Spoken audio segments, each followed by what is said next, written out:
Chapter 1.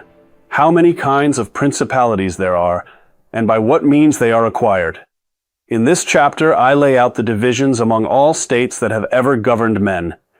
They are either republics, which I set aside here, having treated them elsewhere, or principalities. Principalities are hereditary, long ruled by one family, or entirely new. New ones may be wholly fresh acquisitions, or joined to an existing realm. They are won by a ruler's own arms and skill, by the arms of others, by fortune's favor, or by personal ability. Some states have long submitted to princely rule. Others have tasted freedom. These differences matter above all, for the manner of acquisition shapes every difficulty of holding power. A wise prince must therefore study how each kind arises before he attempts to seize or keep it, lest fortune or ignorance undo him at the first test. Thus does one begin to master the art of rule. Chapter 2. Concerning hereditary principalities. Here I show why hereditary principalities are far easier to maintain than new ones. A prince born to the throne need only follow the customs of his ancestors and adapt with ordinary prudence to changing times. His subjects have grown accustomed to his bloodline. They expect no sudden upheaval and will not rebel unless some extraordinary force drives them. Even then, a hereditary ruler who loses his state once can recover it with far less effort than a new man who must build everything from nothing. The bonds of habit and memory bind the people more firmly than any law or army. Therefore, I counsel every prince fortunate enough to inherit his realm to guard tradition and avoid needless innovation, for stability flows naturally from what men have always known. Chapter 3. Concerning mixed principalities. In treating new principalities, I warn that they bring endless troubles. Men change masters hoping for better, yet quickly feel the burdens of new troops, new taxes, and new injuries. Those who welcome the change become enemies when their hopes are dashed, while those who opposed it remain hostile. A prudent ruler must therefore reside in the new state, plant colonies, disarm the powerful, and win the weak. He must foresee every possible rebellion and crush it before it grows. Mixed principalities, part old and part new, demand still greater care, for old customs clash with new demands. Yet he who masters these difficulties early binds the state to himself more securely than any hereditary lord who rules by mere habit. Chapter 4. Why the kingdom of Darius, conquered by Alexander, did not rebel against the successors of Alexander at his death. I examine why some conquered realms remain quiet after the conqueror's death, while others rise in revolt. When a state has been governed by one prince and his ministers, with all power flowing from a single center, the death of that prince leaves no rivals. The new master need only replace the head, and the body follows. But when a realm is divided among many barons, each holding his own authority, the conqueror must destroy every noble line or risk endless war. A centralized state yields more readily to a single strong hand. A fragmented one resists because every baron can rally his own followers. Thus the wise prince studies the inner structure of any realm he seizes, for the form of government dictates the force required to hold it. Chapter 5. Concerning the way to govern cities or principalities which lived under their own laws before they were annexed. Cities or provinces long accustomed to their own laws and freedom are the hardest to hold. 3 courses lie open. Ruin them utterly, go live there yourself, or let them keep their laws under a loyal oligarchy that answers to you. The first is safest, for free men never forget liberty and will seize any chance to rebel. The second costs much, but binds them by daily presence. The third is weakest, because such governors will always intrigue. Republics in particular remember their ancient glory and cannot be pacified by half measures. Therefore I advise any prince who acquires such a state either to destroy it completely or to dwell within it, for mercy here breeds only future war. Chapter 6. Concerning new principalities which are acquired by one's own arms and ability. New principalities won by one's own arms and ability are the most glorious, yet the most difficult. The innovator faces enemies among all who profited from the old order, and finds only lukewarm friends among those who hope to profit from the new. Men resist change because they distrust what they have not seen. Success demands force, swift punishment of opponents, and the destruction of every rival who might restore the past. Yet once the founder has overcome these obstacles, his state rests on a firm foundation. I therefore praise those princes who rely on their own virtue rather than fortune, for what they build endures. Fortune may give a throne, but only ability keeps it. Chapter 7. Concerning new principalities, which are acquired either by the arms of others or by good fortune. Those who rise by the arms of others or by mere fortune face a different fate. They enter power without roots. They owe everything to favor or luck. When that favor shifts or fortune turns, they possess neither the strength nor the loyalty to stand alone. A wise ruler in this position must act at once, eliminate threats, secure his own troops, win popular support, and lay foundations that do not depend on others. Delay invites ruin. He who builds quickly on fortune's gift may yet make it his own. He who trusts fortune alone will lose everything when she changes. Thus I counsel speed, ruthlessness, and self-reliance the moment chance places a crown upon your head. Chapter 8. Concerning those who have obtained a principality by wickedness. Principalities gained through wickedness require special handling. A man who seizes power by crime must commit all his cruelties at once, swiftly and completely, so that men grow accustomed to them and forget. Benefits should follow gradually, so that they are savored. Cruelty used well is done once and for the people's safety. Cruelty used badly is repeated and breeds hatred. A prince who follows this rule can secure his state. One who hesitates or spreads terror piecemeal will never rest. I do not praise wickedness, yet I say that when necessity forces such a path, it must be traveled with precision and without remorse, for half measures destroy both prince and realm. Chapter 9. Concerning a civil principality. A civil principality arises when a leading citizen becomes prince by the favor of his fellows rather than by force or fortune.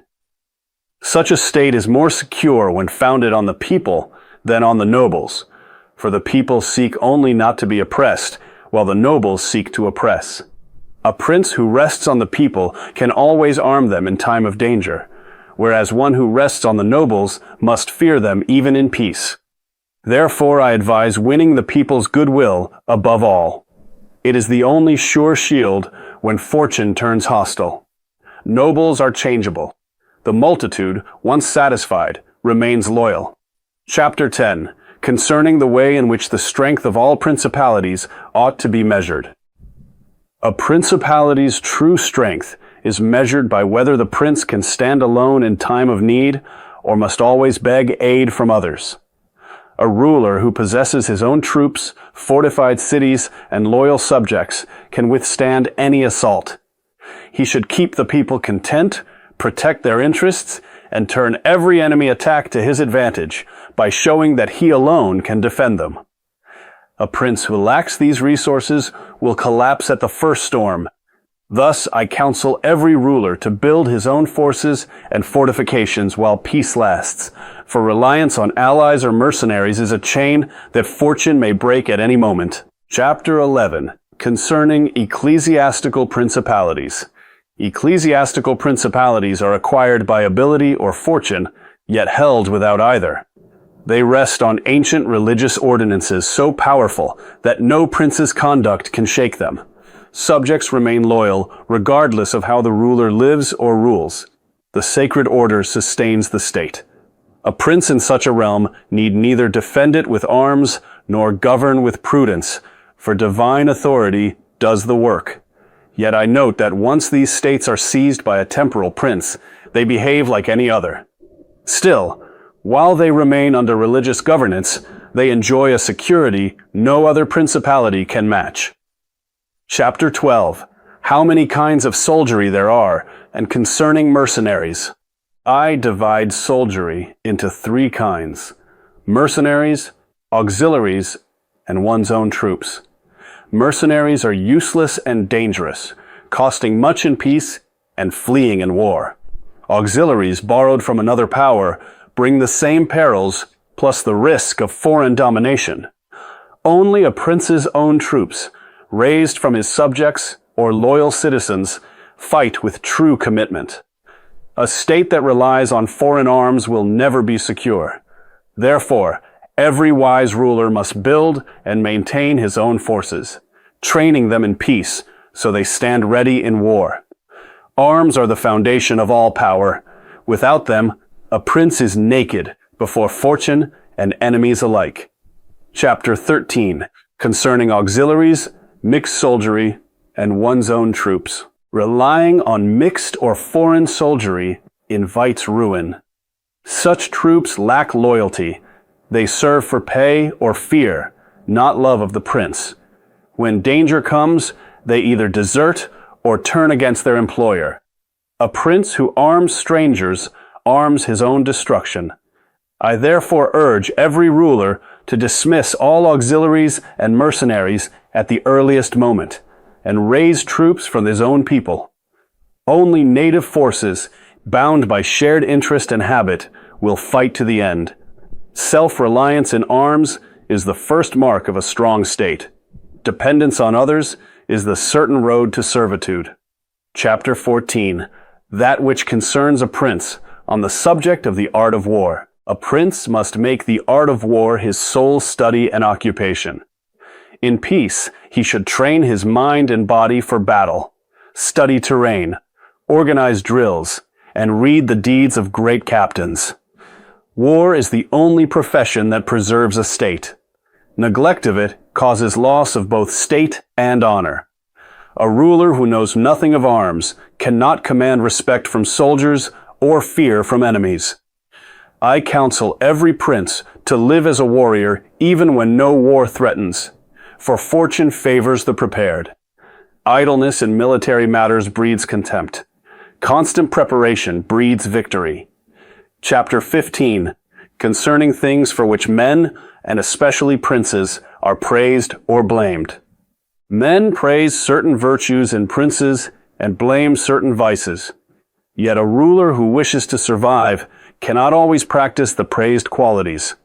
Liberality, mercy, and faith are lauded, but they can ruin a state if carried to excess. I'll therefore say a prince must appear to possess every virtue, while being ready to abandon any when necessity demands. He should avoid vices that destroy his power, yet embrace those that preserve it. Reputation matters, but survival matters more. The wise prince adapts his conduct to the times and to the needs of the realm. For rigid goodness invites ruin, while flexible prudence secures the throne. Chapter 16, concerning liberality and meanness. Liberality wins praise, but exhausts a prince's resources and forces him to tax his people, breeding hatred. Meanness, though blamed, preserves treasure, allows generous defense spending, and keeps subjects unburdened. A prudent ruler will therefore seem liberal with what he has taken from enemies and appear mean with his own. He who spends lavishly to seem generous will soon become poor and despised. Economy and peace build strength for war. I counsel every prince to guard his purse as he guards his life, for wealth is the sinew of power, and poverty its certain enemy. Chapter 17, concerning cruelty and clemency, and whether it is better to be loved than feared. It is far safer to be feared than loved, for love is held by a slender thread of obligation that breaks when interest pulls the other way, while fear is fastened by dread of punishment that never loosens. A prince must avoid hatred above all, yet he may use cruelty when it serves the public good. Swift, necessary severity wins respect. Prolonged or pointless cruelty breeds revolt. I therefore advise that a ruler inspire fear without hatred, for men will obey one they fear more readily than one they merely love. Mercy misused invites disorder. Calculated severity maintains order. Chapter 18, concerning the way in which princes should keep faith. A prince must learn to break his word when keeping it would harm him, and when the reasons for the promise have vanished. Men are wicked and will not keep faith with you. Therefore you need not keep faith with them. Yet a prince should appear merciful, faithful, humane, upright, and religious. For men judge by appearances, and few see what you truly are. The end justifies the means. Success excuses any breach. I counsel flexibility above all. The lion cannot escape traps, nor the fox fight wolves, but he who is both lion and fox endures. Chapter 19. That one should avoid being despised and hated. A prince must avoid being despised or hated. Contempt comes from fickleness, frivolity, effeminacy, or cowardice. Hatred from rapacity or injury to honor and property. He who is esteemed by his subjects need fear no conspiracies, for the people will not rise against one they respect.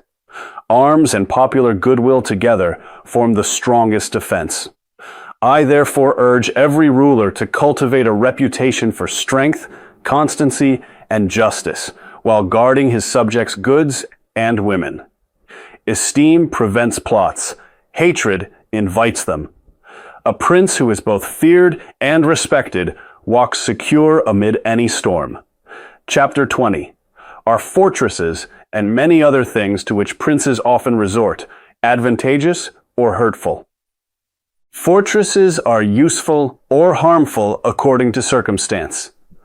They help a prince who fears his own people more than foreigners, yet they become useless or dangerous if the people hate him. A ruler who arms his subjects and wins their love needs no fortress. One who disarms them and breeds hatred will find every wall a prison. I counsel weighing popular sentiment before building. Better to be loved and mobile than hated and enclosed. Fortifications without loyalty are mere stone.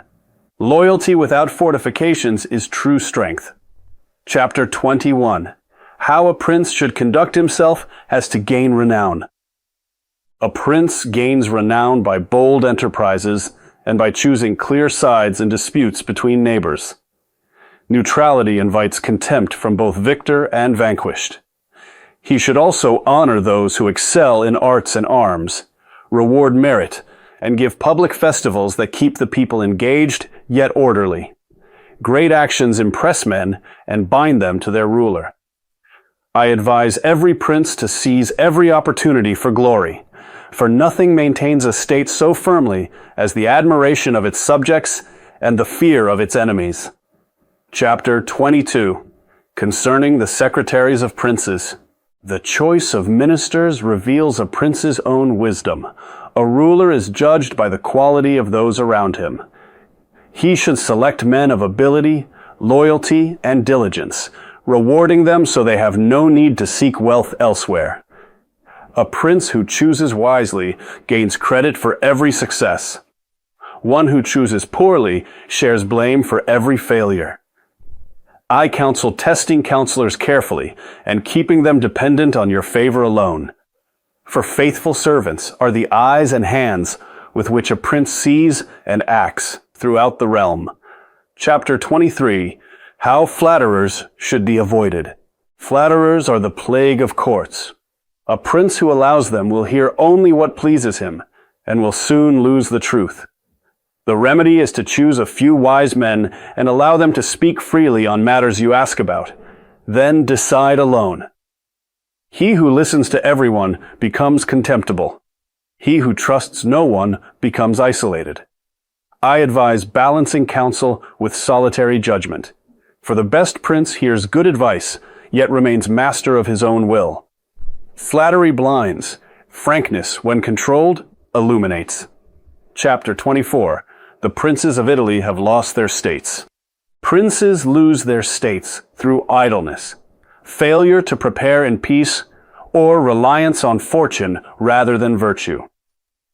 A ruler who arms his people, avoids hatred, and builds strong foundations will not fall easily.